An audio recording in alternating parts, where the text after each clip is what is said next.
Marcus Delacroix would drive 1,100 miles south to say one true thing to his mother and never say it. Detroit, June 14th, 1952. He is 34, 11 years gone from home, and the black 1948 Cadillac Series 62, idling top down at the curb, is a car he helped design. He paid $1,100 for it last October, a private sale from a Grosse Pointe accountant who had never loved it right. Marcus had loved it before he owned it, before it even existed. There is a small scar on the back of his right hand, a compass accident from 1942 when he was drafting something the world hadn't seen yet.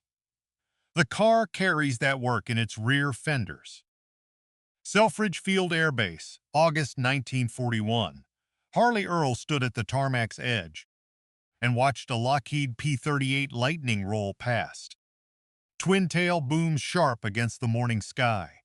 He said nothing for a long moment after it cleared. Marcus had been 23 years old, standing 6 positions behind Earl, close enough to see the expression on the man's face. It was not awe exactly. It was hunger. The quiet kind that rewrites things. 3 days after Selfridge, Earl called the design team and said he wanted the next Cadillac's rear to borrow from the P-38, not copy. Borrow. Marcus's pencil was the first one moving when the meeting ended. The 1948 Series 62 would carry America's first tailfins. Small, upswept, impossible to unsee. By 1949, every manufacturer was watching. By 1955, every manufacturer was following. And no one outside that studio remembered Marcus Delacroix. It is 11 in the morning, and he is crossing into Ohio on US 25, the 346 cubic inch V8, running smooth beneath him. The thing he would fail to say at her door was already forming, and he didn't know it yet. The hydromatic shifts without being asked, and Marcus finds that appropriate. Everything in this car was designed for a man who expected the world to accommodate him. The irony is not lost. He accelerates anyway. Ohio opens flat, the June corn still young. Light sitting hard on the fields. He passes through Lima without stopping. His mother's last letter is in the glove compartment. 3 years old and read only once. The letter had said, "Whenever you're ready, Marcus." That was all. Josephine Delacroix was not a woman who wrote more than necessary.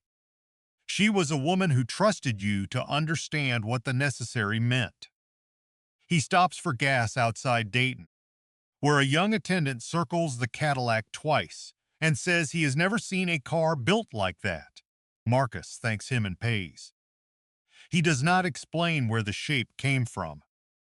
By the time he crosses into Kentucky, the road has narrowed and the sky has lowered, clouds coming from the west. He has driven 4 hours without thinking once of Grand Boulevard. That feels like a beginning. The tailfins in the rearview mirror catch a flash of white sky. He can see them even when he isn't looking. They were designed to be visible from any angle, at any distance. That was the whole point. Kentucky gives him horse farms and split-rail fences and a 2-lane that winds through limestone cuts. The Cadillac takes the curves with an authority that surprises him.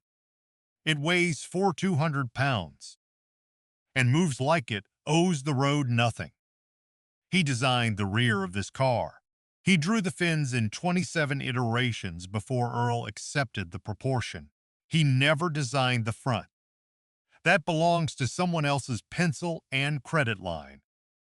In Elizabethtown, he stops at a diner. A woman brings coffee through the side window without comment. He drinks it, watching the street, the radio drifting towards something that sounds almost like New Orleans. He designed this car before the war ended, before he knew what peacetime America held for a man like him. The fins had seemed like a promise then.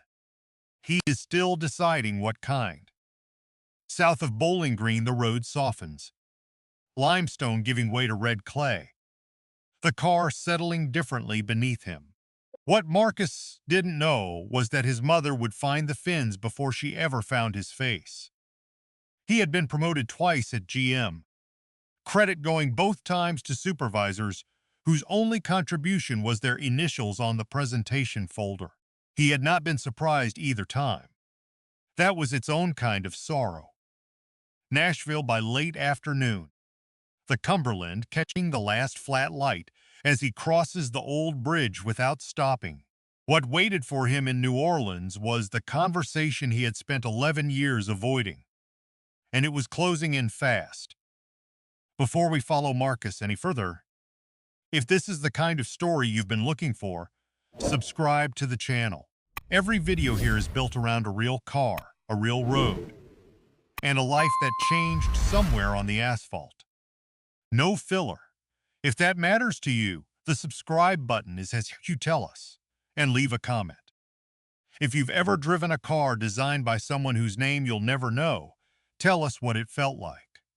Now, back to Marcus and the road south. He had written his mother once a month for 11 years. Short letters. Weather, work, the price of things. He had never written about the P-38 or the fins, or watching his work leave the room without his name. By nightfall, he is in Columbia, Tennessee, at a motor court that rents to him on the third try. The Cadillac sits under a single bulb at the lot's far end. The fins catch nothing but darkness. He lies on the bed fully dressed and thinks about the P-38, not the plane. The way Earl's face looked watching it roll past, the hunger, the certainty. He had wanted to draw that feeling into metal. Morning in Columbia comes with birdsong and diesel smoke through a screen door. He is moving before 7. The Cadillac warm from yesterday's sun, top down in the June air. The road south has been holding its breath. The Tennessee state line marker passes without ceremony. He crosses into Mississippi on US 51, a 2-lane highway through pine forest so thick the morning light arrives in columns. The air changes immediately. Heavier, slower, older. He passes 3 cars in the first hour on Mississippi roads: a 1947 Ford pickup, a Nash Ambassador, a Studebaker whose driver doesn't look up. Nobody looks at the Cadillac the way that Ohio attendant looked at the fins. Just outside Senatobia, a county road curves unexpectedly, and the left tires find the soft shoulder. The car dips and recovers. He corrects without lifting from the throttle. Red clay sprays the rocker panels, and it will stay there. He stops outside Sardis, where a boy of about 12 pumps the gas. The boy circles the car twice before touching anything, then runs one finger slowly along the top of the left tail fin. Marcus doesn't stop him. The fin was a problem through 14 drafts. Too aggressive, too literal. Earl wanted restraint. Marcus wanted presence. And together they found the proportion. Earl's name went on the design. Marcus's went on a project report. The Mississippi Delta opens past Batesville, the land flattening until the car looks small against an enormous sky. That should have felt like humility. But out here, where no one knew his name, the fins were finally his alone. The top is down and the sun is relentless. The black paint holding heat the way only a well-made thing does, completely without complaint. His driving gloves are damp. He does not stop for the top. Past Grenada, the Delta opens wide. Cotton fields that run to the horizon. A water tower marked with a town name he knows only from a song. The Cadillac's chrome is burning in the midday light. He thinks about what he will say to Josephine, as he has been thinking for 11 years without arriving at the first sentence. The car is easier. The car he can explain. The years are another matter. In Winona, he finds a pharmacy lunch counter that serves him without incident. He orders coffee and a ham sandwich and doesn't make conversation. The Cadillac is visible through the window, the fins still catching light. He is 340 miles from New Orleans. By the calculation he has been running in his head since Mississippi, the Cadillac runs 1 gallon every 16 miles. He has been measuring the approach in fuel stops. South of Jackson, the pine forest returns, denser now, and the highway shoulders narrow. He watches a red-tailed hawk hang motionless in the thick air over the tree line. Everything in Mississippi seems to be waiting for permission to move. After the Cadillac, he drew interiors, trim details, instrument clusters. Good work, solid work, produced under other men's names. The fins were the only thing he had designed that he could touch from the outside. Macomb by late afternoon, the heat sitting on the road and the hood and the back of his neck. He drops the visor. The speedometer reads 65, a number he has held since Kentucky without deciding to.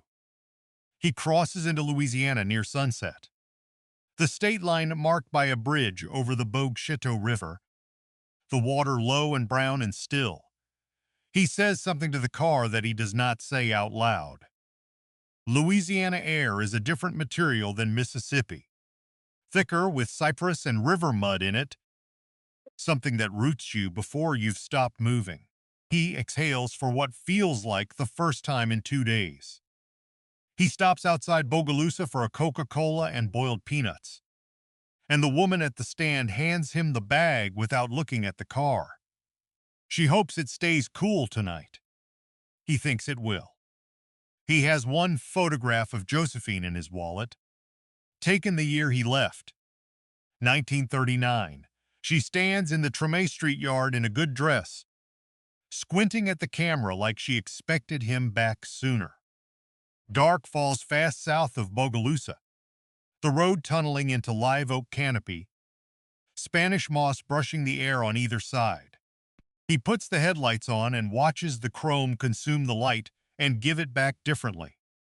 He is an hour from New Orleans. Familiar names appearing on highway signs. Slidell, Covington, Metairie. He has not seen these words in 11 years.